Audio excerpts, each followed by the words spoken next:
just don't have control. And so without that control, um, who can we be responsible for? And that is ourselves. Sorry, I don't know how I went back to that. Okay. Okay. So who am I? Jordan, when he came on the call, he kind of asked, "What is your role? What do you do? What organization? What company?" A lot. I do a lot. So as you did hear, and actually at the time it was 15 years, but now it's 16 years that I have been serving the retired, the disabled, and the underserved community for the federal government. I was a first VP at the time, but now I'm the executive vice president for American Federation of Government Employees. So there's consistent change going on there. So prior management and banking, as you've heard. So I have my management hat, my employee hat. I also have my coaching business, Life After Love. Personal, professional, and grief coach is what I do in my coaching business. So there's entrepreneurship, and then um, served in the communities all over, different various boards.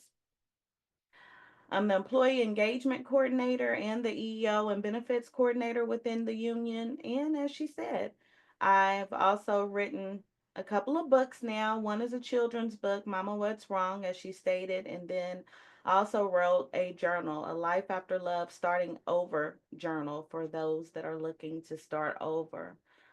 I also recently got my financial educator life and health license again. I had it over 20 years ago, but with everything going on, I found that it was so important that I want our people to be prepared for retirement and for death. So I'm a wife and a mother of three, and I'm busy, but I'm here.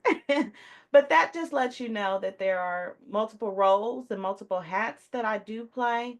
As typically in this space, I'm noticing that we all kind of do right now. There's lots of people that currently, hold on one second. I don't know what happened. Can you see the presentation? No. Yes. Yes. Oh, now I don't. It just Okay. went away. Hold on.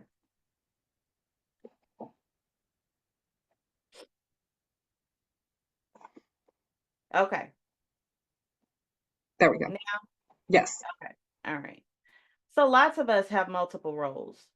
Um, and so that is something that we do have to navigate because lots of times it's not just one particular thing that's changing, or one area that's changing. You can have a multitude of things that is changing at the same time. So before I go into leadership and talk about leadership, there's change versus transition.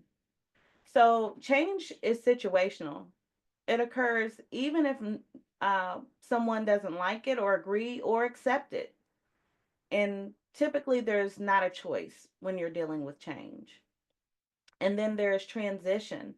And transition is psychological, it's the reorientation and self redefinition process of adapting and adjusting. And this is where we have actual choices. So typically, when there's something that is changing, there's no choice, it's going to happen inevitable.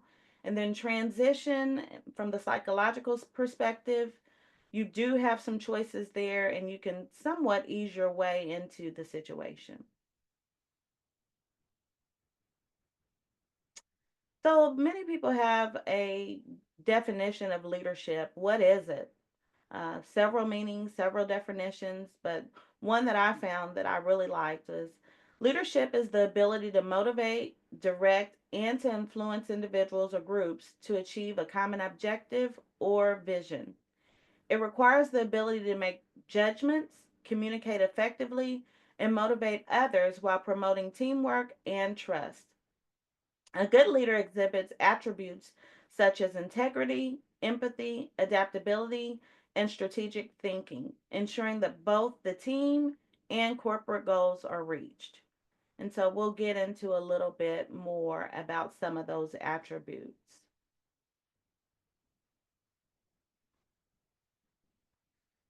Leadership is important. Um, some people feel like, well, I can lead myself, and that may be very true. Some people don't really realize why they need to have leadership in place because they understand how to lead themselves, and that's great. We should know how to lead ourselves. There's a book that talks about know yourself to lead yourself. That's great when we know how to lead ourselves, but they may not necessarily know how to lead a team or an organization. And so leadership is important because of its capacity to drive development, encourage teamwork, and successfully handle hurdles. Strong leadership offers direction and clarity, ensuring that goals are clear and attainable. It stimulates people to perform at their best and generates a good and harmonious work atmosphere and encourages innovation and problem solving. So, leadership is definitely important in organizations as well because change, as we know, it happens. That's what this is about, talking about change and conflict. People can go from skilled to being a trainee, and they may not necessarily know how to handle that. There's sometimes budget reductions and restructuring or reorganizing, and that can cause fear and lower morale. And then anxiety can creep in because of fear of the unknown. So people need to be led, and leadership is important when you're going through these changes because you just never know how it's going to impact an individual as well as a team or organization. There's different types of leadership styles. There's autocratic, democratic, laissez faire, transformational, and servant. So, leadership styles are very techniques that leaders take to guide, influence, and manage their people. An autocratic leadership is where choices are made unilaterally by the leader. A democratic leadership is where team members participate in decision making. Laissez faire leadership is where the leader provides limited oversight and allows team members to take the lead. And other leadership styles encompasses transformational leadership, which aims to inspire and motivate others to achieve remarkable outcomes. And then there's servant leadership, where the leader prioritizes the team's needs and growth. Each approach has its own strengths and proves effective in various situations, contingent upon the team's requirements, the leader's character, and the organization's objective. So, those are the types of leadership styles. If you all are able, I want you to type into the chat what type of leader are you based on the definitions that you've just heard. There is autocratic, democratic, laissez faire, transformational, and servant. So think about what type of leader you are now. And then also, as you think about that based on the definition, think about what type of leader you actually want to be.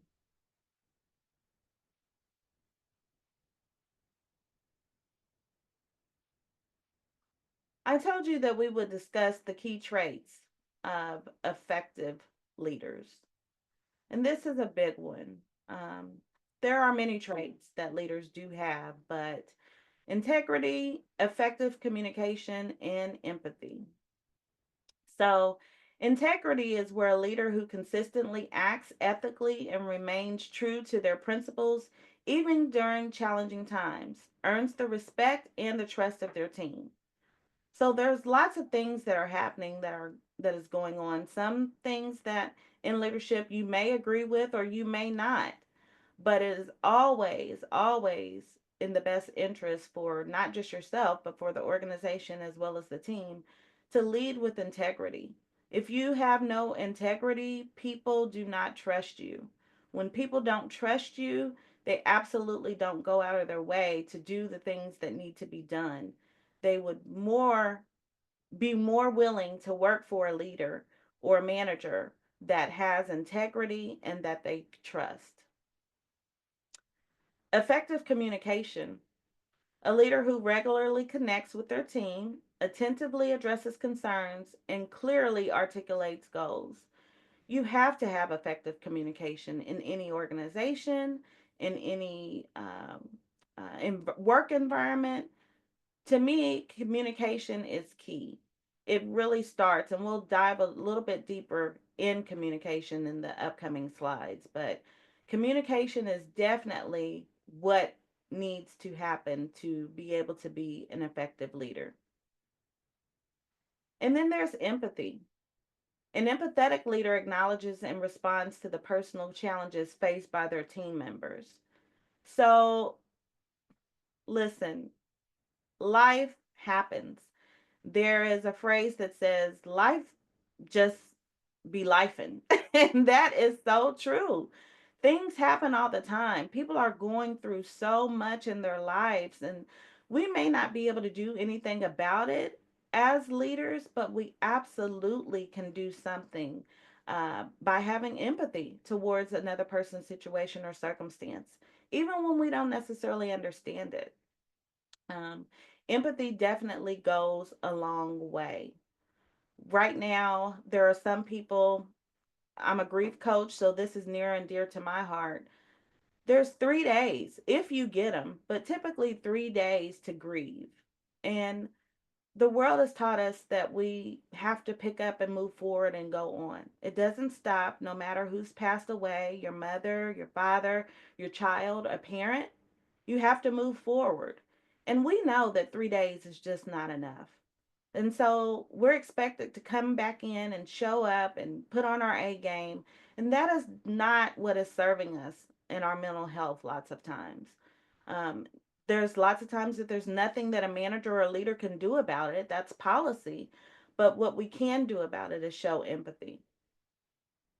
During periods of change, emotions can definitely run high.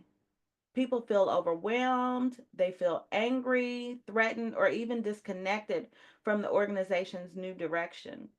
And as a leader, it's essential to acknowledge the emotional impact that change has as individuals and teams. You definitely have to listen actively to concerns, validate emotions, and provide support where needed. And as I said, empathy doesn't mean caving to every single complaint, but it does mean taking the time to understand other people's perspectives and offering solutions that address both emotional and practical concerns.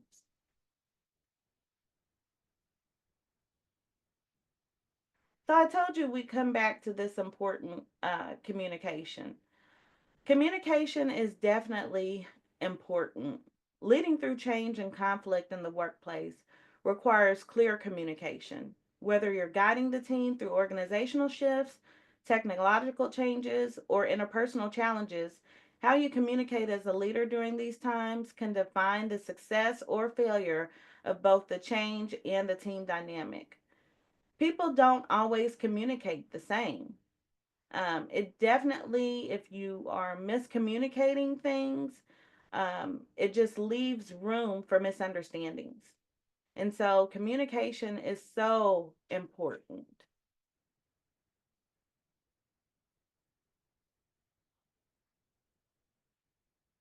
So I'm going to stay here for just a little bit. I don't know if any of you have ever heard Five Voices, but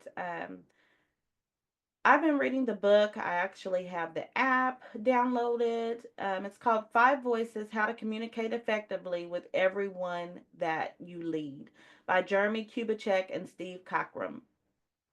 So, um, Five Voices can help you to recognize communication patterns within your team, reduce tension and misunderstandings, increase trust and alignment, and leverage diverse perspective for better decision making. So there's five different voices that we have, as I said: nurturer, creative, pioneer, guardian, and connector. And so while we all speak the five voices, some are natural, where some is also learned maturity. Nurturer is 43% of the population. That's the quietest voice. They're the most empathetic and supportive. And so, if you all have an opportunity, it's really going to be a great book. There's a QR code here, SeanCollins.com, that specializes in the giant platform, and he can help you and your team to navigate the five voices, but and explain what that means and how to be an effective leader and how to understand everyone's voice, including your own. And then there is creative. Creative is only 9% of the population. They are the innovators and the visionaries. And they share, but it's harder to hear their voice. There's guardians, which is 30% of the population. They are detail oriented and cautious. Now, guardians will speak, but their volume is typically lower than some of your other voices. The connectors are 11%. The connectors are always heard. Those are your relationship focused and collaborative uh, people within the group. And then pioneers. Pioneers are bold and results driven. Pioneer voice, their volume is always heard. They have something to say, they mean what it is that they say, and they want to see results. They want to lead by being results driven. So um, there is that QR code that you are able to scan. Sean Collins has a company called Extend Group, and Giant Worldwide is the parent company of Five Voices.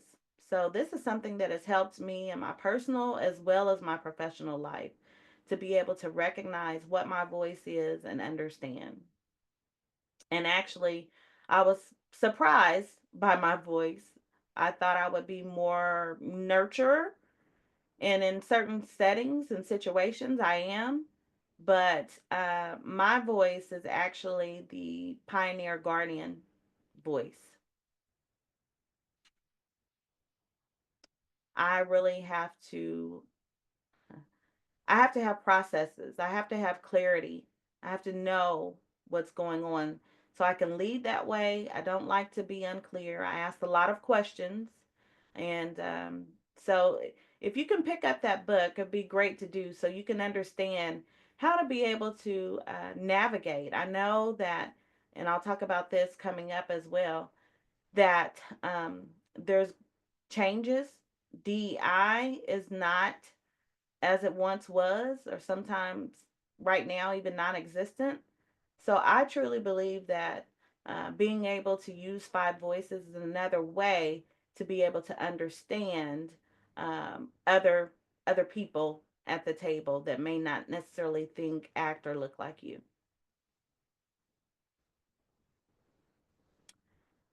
So challenges leaders face. Wow. Leaders frequently encounter a wide range of issues that put their skills and decision making abilities to the test. One common problem is managing conflict within the teams, um, as opposing viewpoints or personalities can cause tension.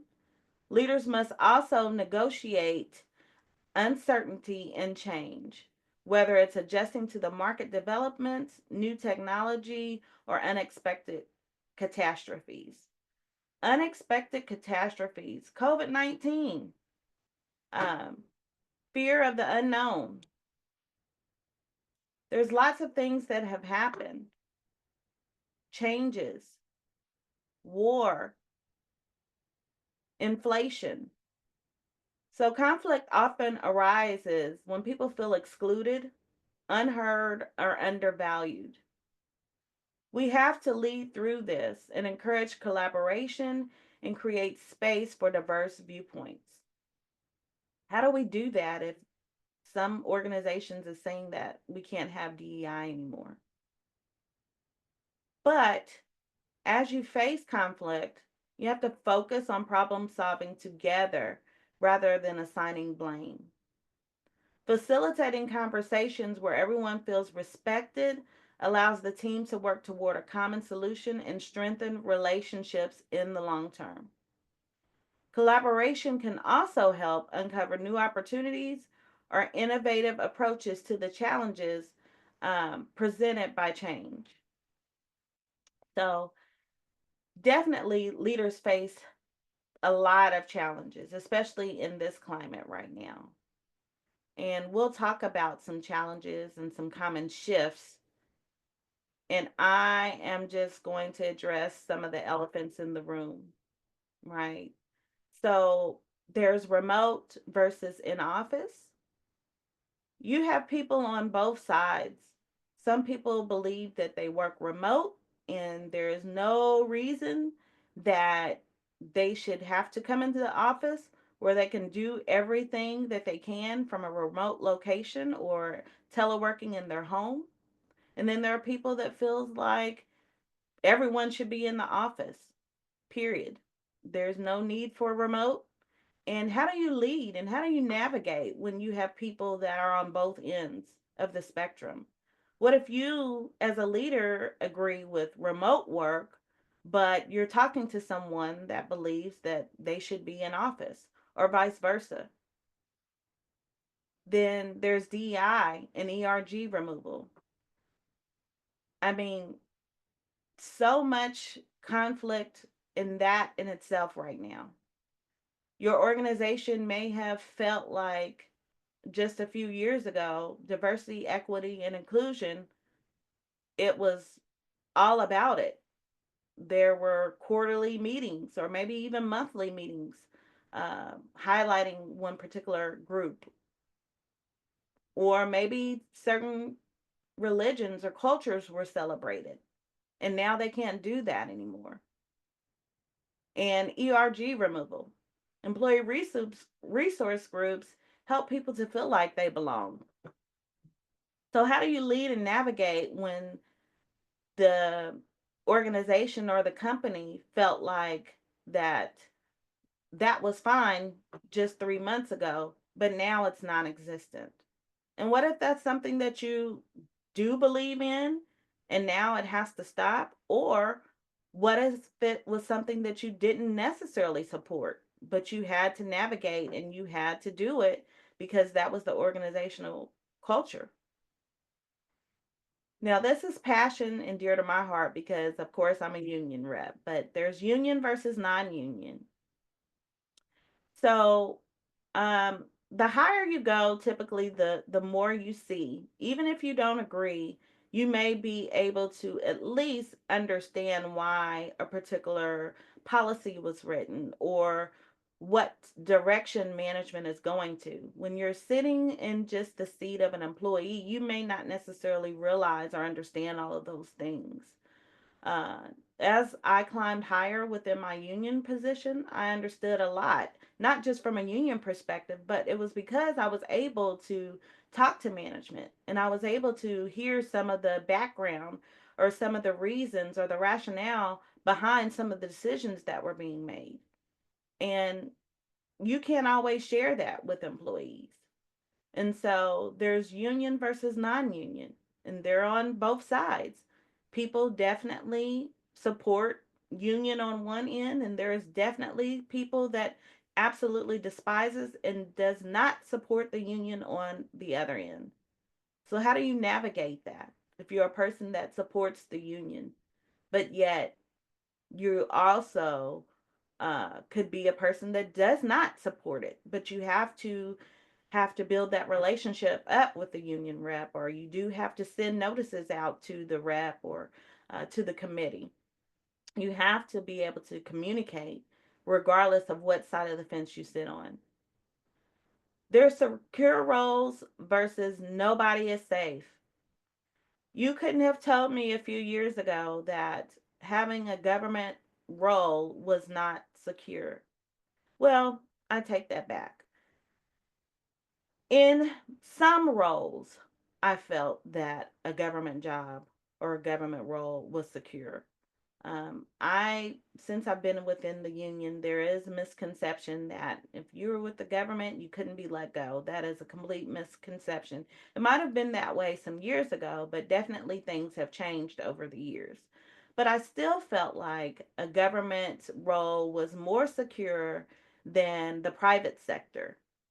And people have went from I'm in this job, I'm in this role, I won't be leaving until I retire, to fear and uncertainty that regardless of where you sit, regardless of the population that you help or serve, that no one is actually safe, including leadership and management. In fact, in some organizations, leadership and management are the ones that they know that they are not secure and those roles are not safe. There's customer service versus sales and metric driven. In my banking role, I remember it was like a complete shift overnight. It felt like it went from customer service, the customer is always right, do what's best for the customer, talk to the customer, find out, get personalized with the customer, all of that. And then all of a sudden, and sometimes it happens when there's a leadership change, it becomes sales and metrics driven. Yes, the customer is also right. However, um, what does your sales look like? Have you sold 10 credit cards in a week? Yes, you may be able to balance your drawer, which means that you're serving the customer properly by making sure that they're getting the money that they are due and that they have requested, but yet you didn't sell 10 credit cards, so I, as a manager, may have to write you up. So, how do you navigate through that? Because as we talked about change and transition, there's some change that you just don't have control over. But as leaders, we have to follow those changes, or we can decide to do something else. Here's that empathy word again. We can lead with empathy and compassion, or it's results driven. So I may lead with empathy and compassion, and I may be able to understand and talk to you and listen and say, I'm so sorry that you lost your parent or your child or your spouse or a friend or a relative or your grandparent. But I need you to come back to work ready and be on your A game. And when can you produce this document that was due last week? I'm sorry that it was an unfortunate circumstance, but we'll need to have that document. You We should lead with empathy and compassion. Yes, we know that work still has to happen and things still have to go on, but can you find someone to fill in? Can you understand? Because we talked about 3 days is just not long enough. If you get it. And then there's political administration changes and challenges. We know that typically, um, when particular leaders or one or the other is in sitting in that role, that things can change, especially within the federal government. We know that. I mean, it's not standing on either side. Union is nonpartisan. So we know that typically there's administrations that either support or don't necessarily support. So we have to navigate in that way. Um, but even if you're not within a government role or have a government opportunity, sometimes political administration changes and challenges affect everyone, whether it be, inflation or whether it be um, stock crashes or what have you. And you have to navigate and you have to pivot and you have to move based on sometimes whatever the political climate is. Then there's the cultural climate and current events. You know, George Floyd several years ago, that changed lots of cultures within organizations. That changed so much. And then, what about doing things to follow the leader. In some organizations, I have seen where people may not necessarily have all the knowledge surrounding or may not even apply to that particular organization, but because this organization did it, then we're going to follow suit just because.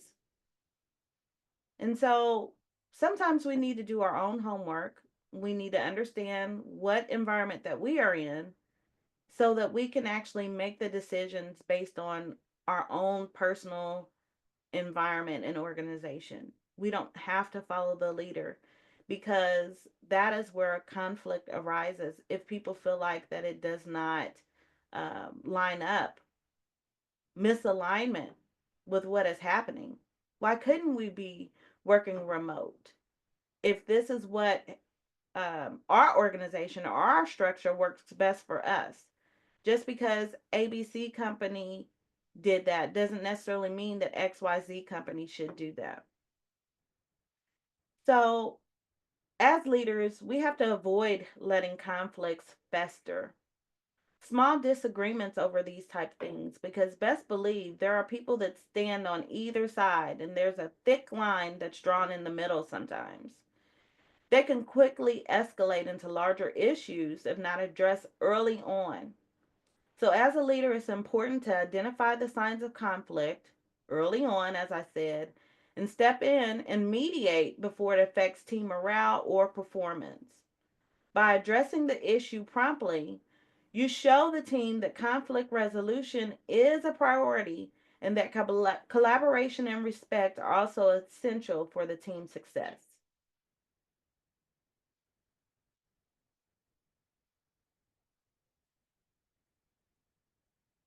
So, as leaders, we definitely have to take responsibility.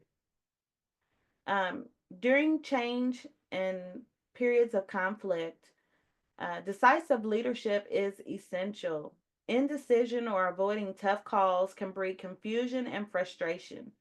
While you should consult with your team and seek input, you ultimately must make the decision and take responsibility for them. Ownership of both successes and failures instills confidence in your leadership and keeps the team aligned. So, you have to take responsibility. Um, Mental health, right? That's near and dear to my heart. I don't know if it was said, but I'm definitely a mental health advocate for sure, based on my own personal experience having a parent that suffered from mental health. It changed my perspective. It allowed me to see things and how some people's thought processes are and how they just cannot help it. And we know that mental health and uh, it takes a toll when you're trying to go through and work and lead and do all of the things. But there's stress that is involved with that, especially as conflict arises, especially as you're changing. And like I said, lots of times change takes place not just in one area, but all areas at the same time. So with mental health, there's stress, there's no low morale, and there's low motivations within your teams. Then there's change physically. Of course, we know that with change, there can be physical changes, illness, conditions, diseases, heart attacks, um, decreased energy. If your energy is depleted by trying to navigate change, you're not good for anybody. By 2 o'clock, downhill. It's like ramping up on caffeine and letting it come back down again.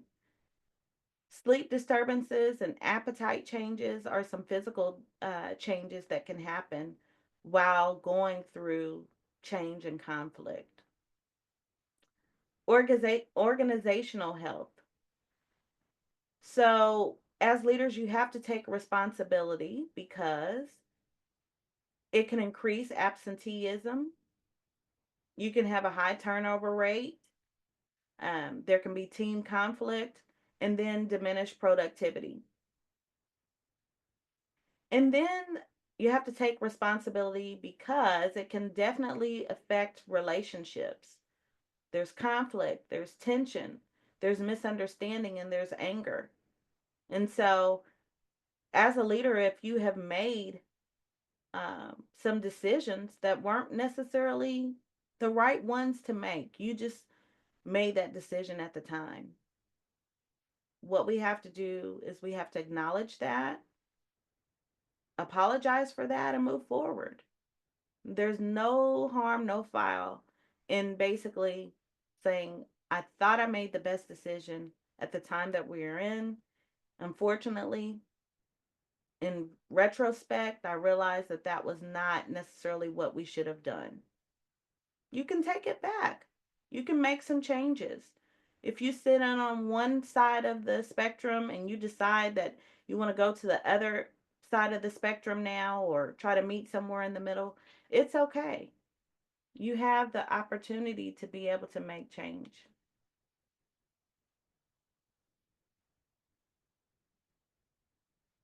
As a leader, you want to encourage continuous growth. Change often requires new skills or ways of thinking. We have to support your team's development by offering opportunities for learning and Growth. This can help ease the discomfort that comes with adapting to new circumstances. When conflict arises, encourage people to approach it as if change for growth, I'm sorry, as it as a change for growth, both individually and as a team. Encourage a mindset where mistakes are viewed as learning opportunities, not failures. Again, we can always learn and we can always grow. If you've made a mistake and you made a decision or had something that did not work out right, it's better to, instead of pointing fingers, instead of chastising, it's better to basically let the individual as well as yourself know that this is a chance for opportunity. This is a chance that we can grow. It's not about failure. It's where we can learn from each other, learn from our mistakes, and move forward. Um, in the platform that I work in for my day job, we typically said there's not one thing that you can mess up or that we can't fix. And that has been 98% true for the last 16 years. There has been one or two things that we just couldn't get right, but that's what we tell our trainees. It really helps them to, it's already hard when they come in as trainees and wanting to learn and thinking they're going to mess up. If you're constantly thinking that you're going to mess up, there's going to be an elevated level of stress there. So if you use that opportunity to say, we can grow and we can learn and we can fix it, that goes a long way.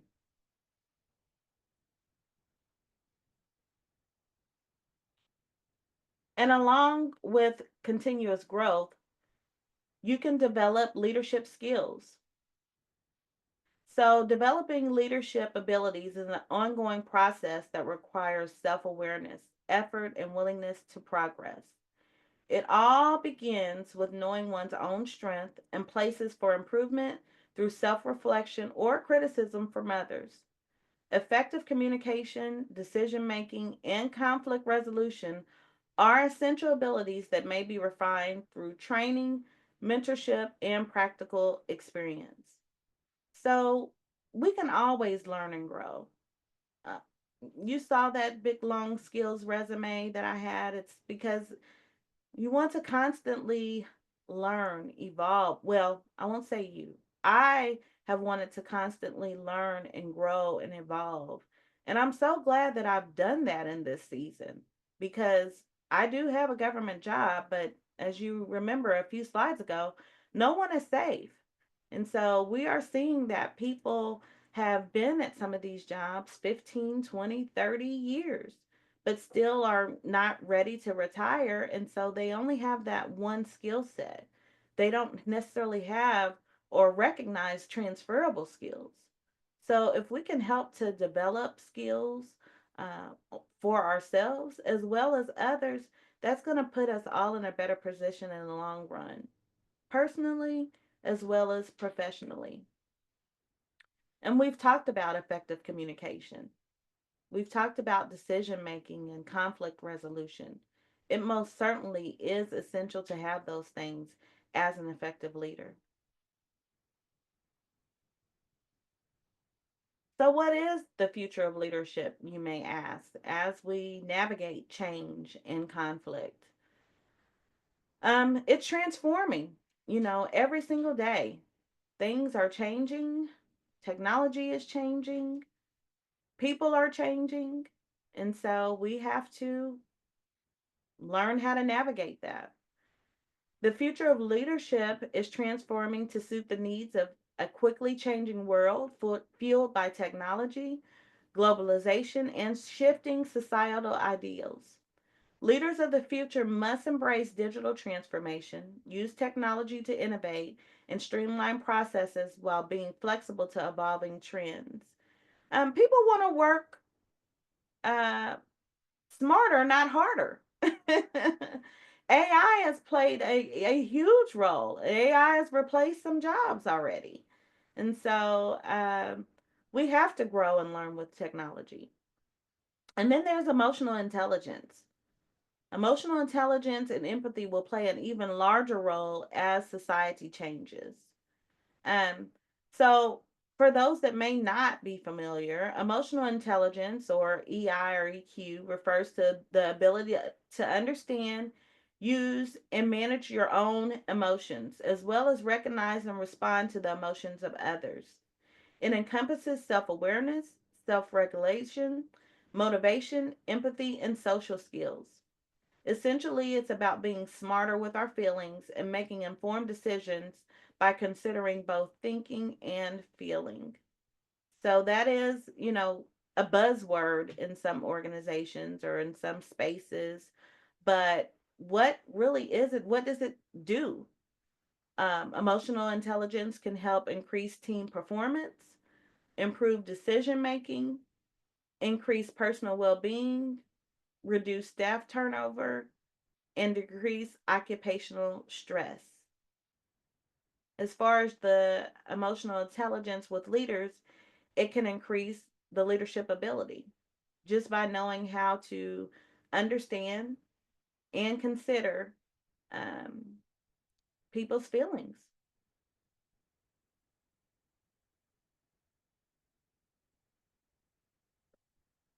So, in conclusion, leading through change and conflict is never easy, but it's an essential skill for any leader. By embracing a clear vision, communicating openly, showing empathy, and encouraging collaboration, you can guide your team through turbulence and build stronger relationships. Change and conflict can be transformative, and how you lead during these moments can have a lasting impact on your team's resilience, trust, and success. So, just as a recap, there are things that we can do. We can listen with purpose, right? We definitely want to listen with purpose and give others the full attention and seek to understand, not just to respond. We can recognize effort. A simple thank you or acknowledgement can go a long way in motivating a team. We can lead by example by modeling the values and work ethic you expect from others. We can encourage growth by investing in mentorship and provide opportunities for learning. We can practice radical candor by being direct and honest while showing that you care. We can make decisions with integrity by choosing what's right over what's easy. We can celebrate the wins, whether that's big or small. Momentum builds when people feel valued. We can create space for diverse voices. Inclusion strengthens teams and drives innovation. We can stay curious, approach challenges with a learning mindset, ask questions. Remember to hold yourself accountable, own your mistakes, and commit to improvement. Be present, engage fully in conversation and meetings. and also have effective communication. And then we can empower others. Leadership is about lifting people up, not just standing in the front. So, some key things that you can do is to remember that you are not alone in the change and transition process. As we go through change, sometimes in multiple areas of our life, typically it's not just us that is going through it alone. Definitely communicate with others rather than isolate. So, if you're in a leadership space and role, if you have a mentor, if you don't have a mentor, I would encourage to find a mentor, maybe within your same industry, to be able to bounce off ideas or things that are happening and see how they're navigating, what they're doing. Remember, you don't have to follow the leader, you don't have to do it exactly how they do it, but you can talk to them and take tips and different things that they're doing to help them to navigate. And most importantly, remember your why. Remember why you chose your profession and draw from your passion and your purpose. And because I'm a coach, I have to say this, even in this space, don't forget self care. As we take care of our teams, our organizations, our family, our ministries, perhaps, um, community things, do not forget to take care of yourself as you're going through change and conflict and all of the things as a leader. That's so important. And this brings us to the end of the presentation. So, this is where you can definitely ask any questions or comments. There's my QR code that you can uh, take a picture of, and it'll lead you directly to my contact information, which has my website and all of the things right now. One of the quote that we have is, change provides us with experiences that we convert to personal power, by Billy Avery. Um, so I just am just so elated that I was asked to do this. I do believe in divine timing.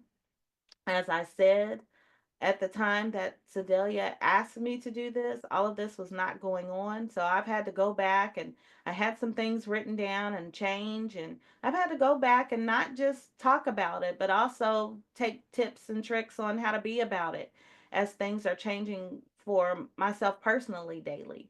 But I thank you so much for the opportunity. Um, some books that you can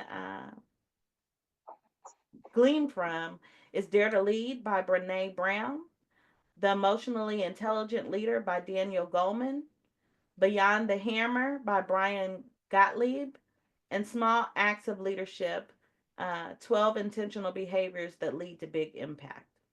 So, thank you once again. I hope that you all have enjoyed the presentation. And anything that I can do or be of assistance for you in the future, I'd love to do so. Thank you. Thank you, Cassandra. Letitia had her hand up a minute ago. Okay. Yeah, my apologies. That was an accident. Oh, But y'all have been with me since the beginning here, so you know the computer problems are real today. But I appreciate you coming and sharing this information. I think it is so relevant to what's going on right now, both, federally and in the state. And I think, even if all that wasn't going on, I think that just the importance of understanding your own leadership style and also what you need from your leaders, right? Because we all have others that we, have to answer to, and it helps to know, like, what do I need from my supervisors to make sure that they're getting the best out of me, right? So I do think that this was absolutely necessary. So I hope everybody was able to get some insight from this. So again, I just wanted to say thanks. You're so welcome. thank you. Cassandra, I just want to highlight that you're getting a lot of gratitude in the chat right now. So a lot of thank yous. Also, requests for your slides, of course. If you're willing to share those, I can pass those along if you want to send them to me, and I'll pass them to all the attendees. as well as the list of books that Yeah, you read off at the end. yes, for Sounds like sure. some excellent reads, and I only jotted down a couple. So Okay, if you have a list, that would be great. will Yeah. do. Will definitely do. I know I'm catching up and looking at some of the comments now. Okay.